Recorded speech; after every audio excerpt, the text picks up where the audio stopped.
learning from leaders in AI-driven entrepreneurship. Good morning, afternoon, everyone. Before we dive into the incredible interviews you're about to experience, I want you to consider a question. What separates entrepreneurs who build transformative companies from those who simply build products? The answer, as you'll discover through these conversations, is not just technical skill. It's not just a good idea. It's something far more nuanced. It's the ability to see where industries are going, understand the deep pain points that persist despite decades of technological advancement, and position yourself at the intersection of problem and possibility. Over the next several hours, you will have the rare privilege of learning from 5 extraordinary leaders who have collectively invested hundreds of millions of dollars, built and exited multiple companies, and shaped the future of industries ranging from financial services to healthcare, from energy to agriculture, from mining to manufacturing. These are not theoretical discussions. These are battle-tested insights from people who have sat on both sides of the table as founders seeking capital and as investors deploying it. They've experienced the highs of successful exits and the lows of near failures. And most importantly, they've agreed to share their hard-won wisdom with you. Let me explain why we've curated these particular conversations for you.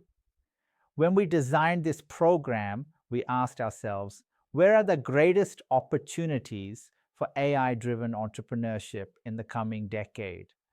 Where can ambitious founders from Kazakhstan and Central Asia create globally competitive ventures? We identified 5 sectors that share critical characteristics. First, they are massive markets. Energy is the largest industry in the world. Healthcare spending is measured in trillions. Food and agriculture touches every human being on the planet. Financial services is the backbone of all economic activity. And industrial technology, mining, manufacturing, supply chain, these are the foundations upon which modern civilization is built. Second, these industries are undergoing transformation. As David Forsberg, who you'll hear from shortly, puts it, these sectors sit in the quadrant of complicated and boring, which means they don't attract the same swarm of entrepreneurs as consumer tech. This creates opportunity. While everyone else is chasing the latest social media trend, enormous white spaces remain in industries that actually run the world. Third, these sectors have been slow to adopt technology, but that's changing. The speakers you'll hear from describe a generational shift happening right now. New leadership is taking over. Digital native decision makers are replacing those who resisted change, and AI is finally mature enough to solve problems that were previously intractable. Fourth, and this is crucial, these industries reward deep expertise. Unlike consumer apps where a clever idea might be enough, building in these sectors requires understanding regulatory environments, complex workflows, and the real incentives of buyers who are not always the users. This creates a moat for founders who take the time to truly understand their domain. Before I introduce each speaker, I want to prepare you for the patterns you'll notice. Despite covering very different industries, these leaders converge on several fundamental truths about AI-driven entrepreneurship. Theme 1. The problem comes before the technology. Every single speaker emphasizes this point, often multiple times. Naeem Zafar, who has built 7 companies and taught entrepreneurship at UC Berkeley for 2 decades, will tell you that the biggest mistake founders make is searching for a problem for their technology. Nicholas Kelly, who spent over a decade at Novartis before becoming a venture partner, will say that startups fail because they focus too much on the tech. The message is consistent. Understand the pain deeply before you write a single line of code. Talk to 50, even 100 potential customers. Ask open-ended questions.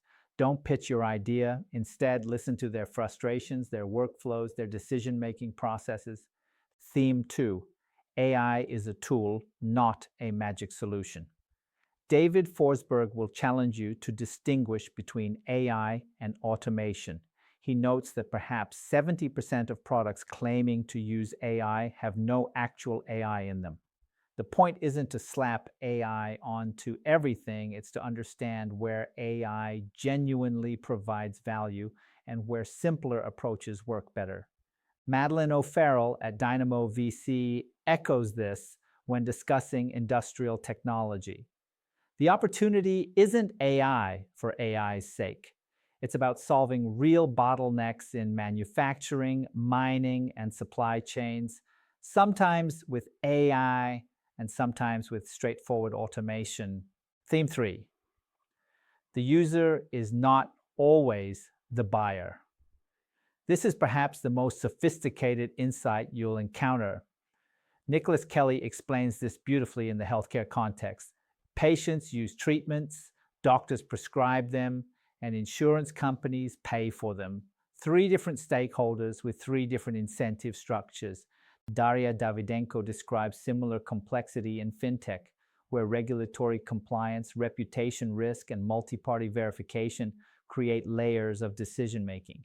In food and agriculture, Naeem Zafar discovered that even within a single large company, location managers made independent decisions rather than following corporate mandates. Understanding who decides, who pays, and who uses is essential to building a viable business model. Theme 4, defensibility is more than technology. Every investor in these interviews emphasizes that technical innovation alone is not enough. Nicholas Kelly lists what creates defensibility: access to data, strong partnerships, solid go-to-market strategy, distribution networks, or simply a head start. Madeline O'Farrell talks about sticky enterprise relationships where once you're embedded in a customer's workflow, they rarely leave. The message is clear. Build your moat through multiple dimensions, not just your algorithm. Theme 5, founders who understand the industry have an edge. You'll notice that several speakers specifically value what Madeline O'Farrell calls industry-adjacent founders, people who understand a sector's pain points but aren't so entrenched that they can't see new approaches. David Forsberg notes that energy sector insiders often lack experience with digital transformation, while tech founders often don't understand energy's complexity. The sweet spot is founders who bridge both worlds. This is particularly relevant for you. Coming from Kazakhstan, you bring perspective that Silicon Valley founders don't have. You understand markets and problems that others overlook.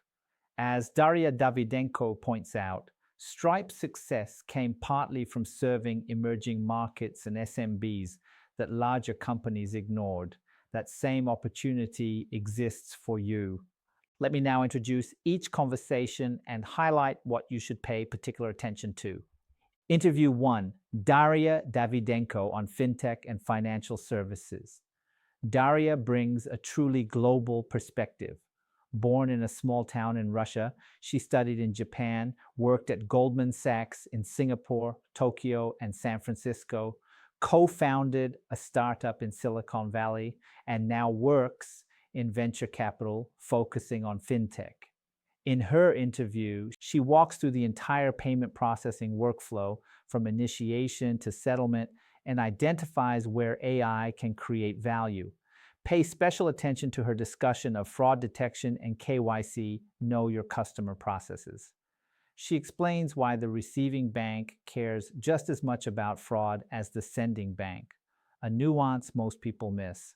She also offers a powerful insight about building trust in regulated industries. Start by solving adjacent business problems for financial institutions, build relationships, and then expand into more sensitive areas once you've earned credibility.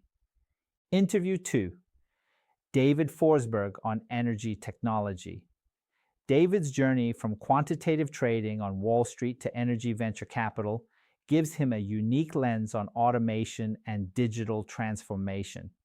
His key insight is that the energy sector is complicated and boring, and that's exactly why it presents opportunity. It doesn't attract the swarms of entrepreneurs that exciting sectors do, yet it's the largest industry in the world by almost every measure. Listen carefully to his discussion of the crew change, the generational shift as digital native leaders replace traditional management. He argues we're at an inflection point where companies that automate will have structural advantages and those that don't will be acquired or go out of business. He also provides an important framework for thinking about your competitive edge: information edge, analytical edge, behavioral edge, and structural edge. Consider which of these you might develop. Interview. 3. Madeline O'Farrell on industrial technology. Madeline, a principal at Dynamo VC, offers a masterclass in how venture investors actually evaluate opportunities. Her firm focuses on anything that touches the way the world makes, moves, or monetizes goods. Pay close attention to her discussion of the 400,000 plus open manufacturing jobs in the United States and what that means for robotics and automation. She explains why reindustrialization is creating massive demand for technology solutions. Her insights on founder qualities are invaluable. She describes looking for relentlessness, the ability to persist through pivots and setbacks. She asks candidates, what's a time when everything was telling you to give up and you didn't give up anyway? She also provides concrete guidance on fundraising, typical check sizes, dilution benchmarks, and the importance of creating momentum and competition in your fundraising process. Interview 4. Naeem Zafar on food and agriculture. Professor Zafar is perhaps the most experienced entrepreneur in our series. 7 startups, 5 as CEO, multiple successful exits, and 20 years teaching at UC Berkeley. His company, Telesense, used AI and IoT to monitor grain storage, ultimately saving millions of tons of food from spoilage. His interview is rich with practical frameworks. He presents 10 questions every entrepreneur must answer, 5 to determine if your idea is investment worthy, and 5 to determine if you're investment ready. Write these down. They will serve you throughout your entrepreneurial journey. He also shares a powerful metaphor about emotional distancing when conducting customer research. Instead of asking, "What do you think of my girlfriend?" which will only get polite responses, you ask, "What do you think of that goofy girl over there?" The point is to get honest feedback by not revealing your attachment to the idea. His insights on channel strategy and deal size are particularly practical. He learned the hard way that when your average deal size is 20,000, 30,000, direct sales become too expensive. This is the kind of lesson that can save you years of struggle. Interview 5, Nicholas Kelly on healthcare and life sciences. Nicholas spent over a decade at Novartis leading AI strategy before becoming a partner at Alpha Intelligence Capital. His interview provides the deepest dive into a single industry. He explains that bringing a new medicine to market can take 10 years, cost hundreds of millions of dollars, and still has a 90% failure rate. This context helps you understand why healthcare companies are so risk averse and where AI can genuinely help. His discussion of closed loop systems is visionary. Imagine a mental health app that plays calming music while simultaneously measuring your brain activity through EEG-enabled headphones, learning in real time what works specifically for you. This is the future of personalized healthcare. He also provides a sophisticated framework for thinking about defensibility. It's not just the technology, but the data, the partnerships, the go-to-market, and even just having a head start. So how should you apply what you're about to learn? First, watch actively, not passively. Take notes, pause, and reflect. When a speaker mentions a framework or a question, write it down.